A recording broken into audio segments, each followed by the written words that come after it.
Welcome to the Nobles Nido and welcome to another weekly meal prep. If you're new around here, I'm a working mom with 3 young kids and we like to eat. And in order to make that all go smoothly, I meal prep our food by either making our meals in their entirety or by prepping all of the ingredients needed for the meal the weekend before the work week. This week is a little unique because I'm going out of town Wednesday through Saturday. So the majority of my meal prep is for the sake of my husband.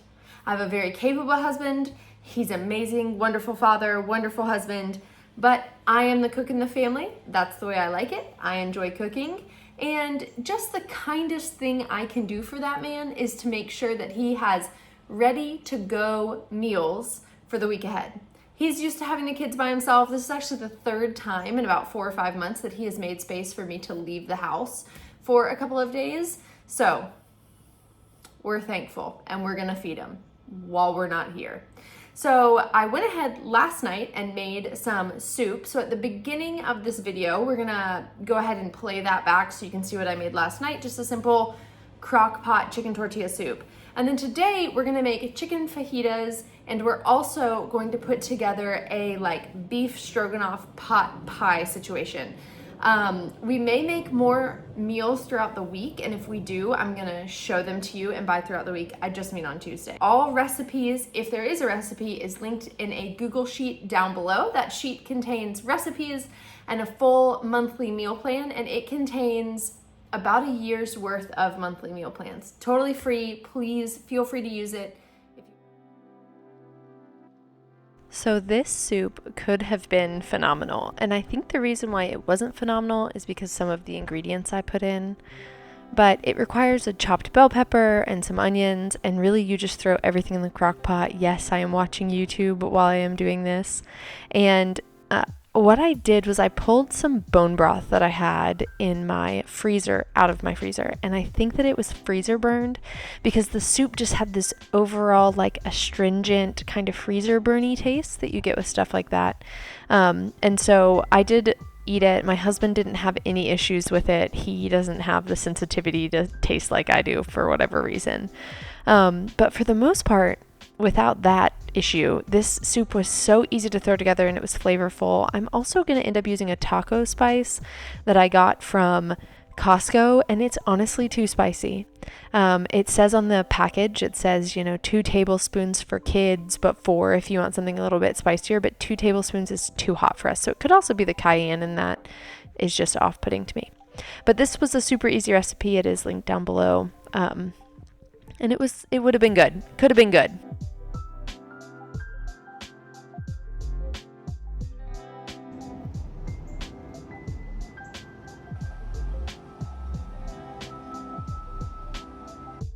So back to our original day here. I am drinking this latte that I made at home using this really good pistachio and oat milk creamer. I'm going to show you in just a second. Yeah, this one. And it's got really, really good ingredients in it. Very minimal, and it tastes so, so good. So I'm just going to go ahead and get my veggies prepped. I am thawing my meat in water.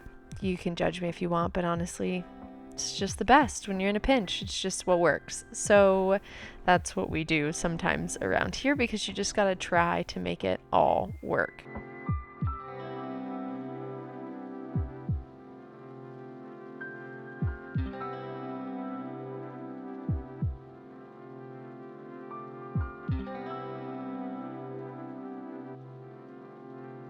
I'm just starting by prepping all of my veggies for the fajitas, and I don't know why I didn't prep all the veggies at one time and get them all out at one time, but maybe I just wasn't thinking this day. This day was beautiful outside, that's why my doors are open. It just was kind of windy, but it was just 70 degrees. It was a really pretty day. Me forever leaving the cabinets open. I'm like the queen of leaving cabinets open, and luckily I've not smashed my head on them before, but it's been close. This Sunday was an intense day because I got to baptize somebody, and it's the 3rd time I've baptized somebody since summer, but I have not ever baptized anybody before this summer. And if you're not new around here, you know that in January we got some really hard news that my son had leukemia. And it put me in a place of really struggling to try to see God's goodness and to trust God and to understand Him. And I sat in that for a little bit, as I think that you should whenever you go through something, feel your feelings. But after a while, I started to see that God was with me, because I really felt like He wasn't at first. And I started to see that He was with me, and He was showing me His goodness and His grace and His mercy and His love. It just wasn't in the same way that it had been before Zeke's cancer diagnosis. And so one of the ways He did that is by allowing me to be around and be part of a bunch of baptisms. And we had a spontaneous baptism night where we baptized like 50 people that I got to be part of, and then I got to tell people stories and baptize them 3 times since summer. And I just had this realization that like God was having to show me who He was in a different way, because I was a different person. Something traumatic like cancer or really anything we walk through, I think it just changes the lens with which we look through life, like rose-colored glasses, but a different color, not a good color, And I just realized that I had to start looking for God in different places than I was before, because I was a different person. And so I think this is applicable to anybody. I don't think that you have to be a Christian to just know that, hey, like when you go through something, you change, and the lens with which you look through the world changes. And so when you're ready to move out of that state of just sitting in your raw emotions and you need to start finding hope and joy, you just got to kind of start looking around at other areas where maybe you weren't looking before because your sight has changed. So my husband picked this little tiny table up off Facebook Marketplace and had tried to mend it. We're going to have to do some more work. The mending didn't work, but I was impressed that he was at least trying and the kids have somewhere to sit. And so I am just continuing to prep more veggies here. I've already put away my fajita mixture, and now I'm getting out my Dutch oven, and I'm starting on the braised beef portion of the beef stroganoff pie. And it calls for mushrooms, but the mushrooms I bought ended up going bad. And so I just used what I had on hand, which was carrots, and I knew that they would work because root vegetables, they break down and they get really soft, and they're really good in cottage pies like this. Also, when we first do a grocery haul or a grocery shop, we always have too much food until I process everything and put it where it needs to go. And so I always put my fruit in a cabinet and then move it over when we have time. So I'm just browning off some chuck steak, and my husband, I didn't get a chance to eat this, right, because I was prepping it for when I was gone, but my husband is not a big fan of mashed potatoes, and he was in love with this dish because we top it with mashed potatoes. So I wasn't sure if he's going to love it, but it was a huge hit. And it starts by browning your beef, and then you just simmer it forever on the stove until it's like tender and fall aparty and just delicious. Fall aparty is not a word, but it should be a word, because I think it just is such a perfect food description. Fall aparty.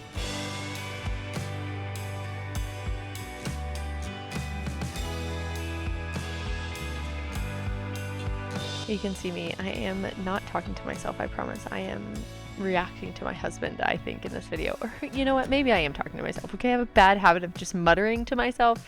My husband's always like, "What are you over there saying? Do you need to talk about something?" I don't even realize I'm doing it. It's the same thing when like a kid is eating or I'm like feeding them, I'm like fixating on them eating, and then I'm also like making the moves with my mouth. I'm like also closing my mouth around an invisible spoon while I feed a child. It is what it is, okay? So now I'm adding the vegetables to the pot, and I'm going to get those softening, and then I'm going to add everything back in and just let it stew away for a while. And this Dutch oven has for sure seen better days. I really want to buy a new Dutch oven and also a brazier, so we'll see if maybe I can get one of those. In the future, I will definitely show you, because we've been like a 1 to 2 pot family for a long time. Can't remember what all's in here. The recipe is down below. It's by Simple Home Edit, but it's like chicken stock and tomato paste and some other spices.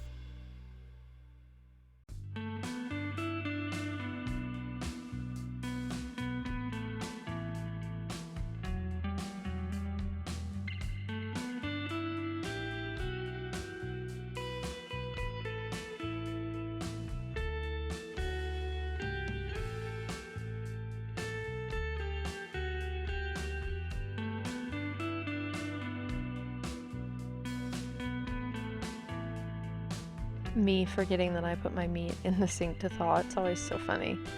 So here I am starting to work on the chicken for the fajitas. I'm laughing because I have this habit of just like trying to clean up as I go, and then I put the things that I need in the sink, or they just like go missing because I've made them dirty, but I haven't left them out because I don't think about the fact that I still need them. And this spoon almost bests me anyways while I try to get it to just stay. I need like multiple spoon holders. Like one is just not enough. I think one is currently, my one spoon holder is on the dish rack when I'm filming this. So I am going ahead and I'm going to slice this chicken into thin strips for the fajitas. And kind of the thing with fajitas and also like a lot of Chinese food is that you want everything to kind of be the same size because you want it to cook hot and fast. And listen, I'm washing my hands here because I've worked with chicken, and chicken is the one thing that as a microbiologist actually scares me. And I'm not going to show you every time I wash my hands when it comes to dirty meat. So moving forward in our relationship, can we just agree that you know that I have washed my hands? Can we just have that kind of relationship where you just trust me so I don't have to show you? You can also trust that I have deeply cleaned every time I've worked with chicken. Salmonella, not something I'm willing to mess with, and that's saying a lot for an infectious disease microbiologist. This is just kind of like an on-the-fly fajita seasoning. We used to have this like carne asada seasoning from Lowry's, and I really just need to buy more because nothing beats the flavor of that with lime, and you just like let the lime and that seasoning sit over the chicken for a little bit of time, and oh, it's so good. It's so punchy. So here I'm bleaching the counter. Are you proud that I'm showing you? I'll probably never show you again. I do have a giant thing of frozen mashed potatoes out on the counter. It's because I'm trying to portion this into one portion or like one meal portion sizes. And I did this mashed potato mix in a previous meal prep video. I think it's the one right before this. And let me tell you, it worked out great. It worked out so good. The heating like takes a little bit of time, but I do have the recipe linked in the video where I make these, and if you just follow her instructions, I promise they work out so good, and they're still fluffy, and there's cream in them, and they still work out really good. So highly recommend. So now I'm just kind of dressing the veggies for the fajitas. I do the veggies and the meat separate because the fajita veggies, in my opinion, need longer to cook than the chicken does, especially if I'm using chicken breast. So I coat them in oil, add a little bit of seasoning to them, and then I just shake the crap out of them in a container so that they get really oily. Because I actually have sheet pans in the oven, and the oven's set to between 400 and 450. We'll say it's 425. That's right in the middle. I think it is 425. And we're going to take the sheet pans out of the oven and immediately put the veggies on there, and it immediately starts to sear them.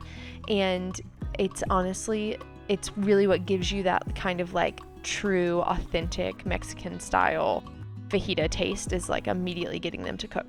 Another reason why I don't add the chicken right away is because when I marinate the chicken, there's lime juice, and even if I'll place the chicken on by hand and try to mitigate the amount of juice that's coming onto the pan, but it still gets juice on the pan, and that ends up kind of steaming the vegetables rather than searing the vegetables in the oven. So is searing the vegetables even the right term for the oven? I don't know. But blistering, I don't know. Whatever you want to say. I think you probably get what I mean. Also, these things are screaming hot, so always a joy, and I don't know where my other 2 mitts have gone because I've probably cleaned them up, even though I need them. So I'm using this one big, long oven mitt.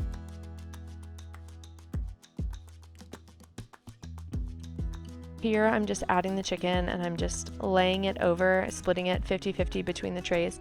I have packed all of this on one tray in one given time, and it just never works out the same. It's just always too runny. So just when in doubt, use 2 trays. And I don't line them with foil because I really want the heat of the pan to sear the chicken. Oh, here's a cute little the kids using the table, but also it broke, so we need to fix it. But Addie, my smallest, she was doing great. Here's that finished meat. It was so tender, and so I just pulled it apart and kind of mashed up the veggies and then put them in a pan with mashed potatoes and Parmesan cheese on top. I'm really sorry I don't have a video or picture of the final product, but I couldn't ask my husband to try to do that while also managing to feed the kids. And so this is a day later, and I ended up having to come home and get all the kids from home because my son Zeke was just not feeling good. His chemo sometimes makes him have really hard days. Most days he's normal, some days he's not. So I had to bring him home. And so I had some extra time because I was not working this day. I had to take time off to take care of the kids. And so I was like, well, have time. Let me make a couple extra special things. So I started by making these brown butter chocolate chip cookies. And let me tell you, I make cookies every year for Christmas, and huge quantities of cookies. It may be one of the reasons why you even came here in the first place. And this will be my cookie recipe. These were so good. I'm telling you, brown butter is my new favorite thing ever. This recipe was so good. I'll link it down below.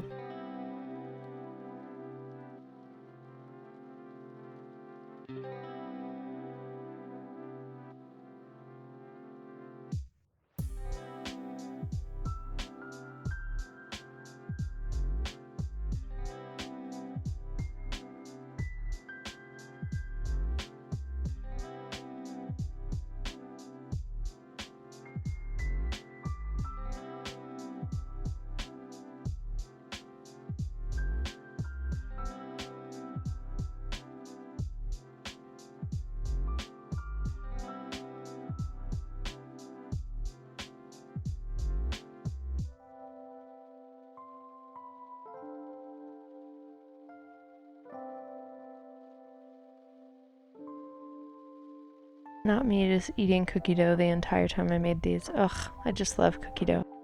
I know it's bad for you, the salmonella. Salmonella is the risk, but I'll risk it here. I'll risk it with a raw egg, but I won't risk it with a piece of chicken.